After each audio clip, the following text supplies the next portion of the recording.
ម៉ែហត់ចោលយើងហើយប្រពន្ធខ្ញុំទេបងសូមបងអាណិតប្រនួននាងអាមុខច្រើនគេទៅវិញណាចូលខ្ញុំជាប្តីអាមុខទៅមុខពេកតែអញអត់បានលើកលើទេចាំថៃគាត់ណាដែរយ៉ាប់គុកហើយសំឡឹង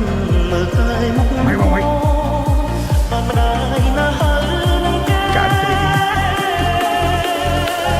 បងលោកសុំលឹងអើយមិនដេចឡើយអូនធ្វើដល់ម្លឹងយើងក្រតែបងប្រឹងមិនបោកលែផឹកមានស្រីវិលមកវិញមកអូនខ្ញុំរកអូនរៀងរាល់ថ្ងៃ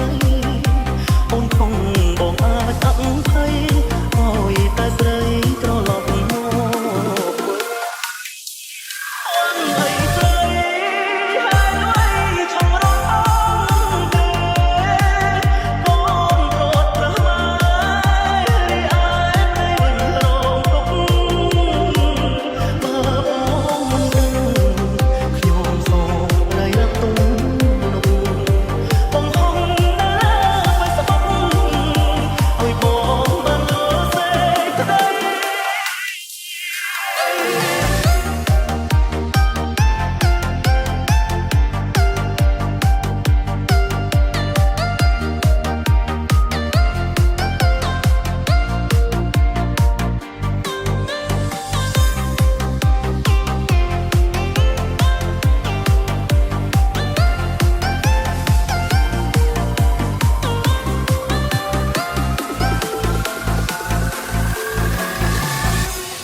We are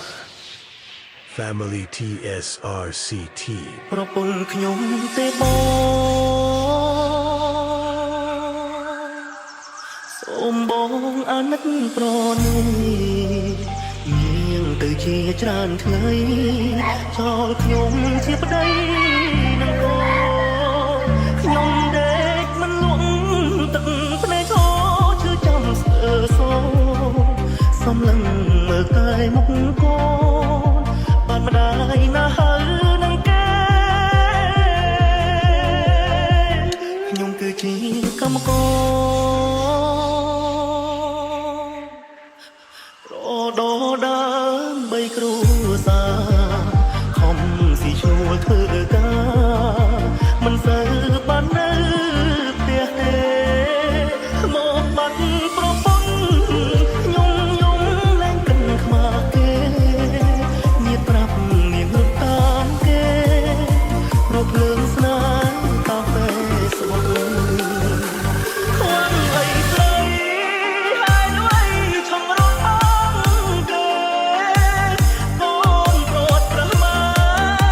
រីអើយប្តីវិញរងទុកបើបងមិនដឹង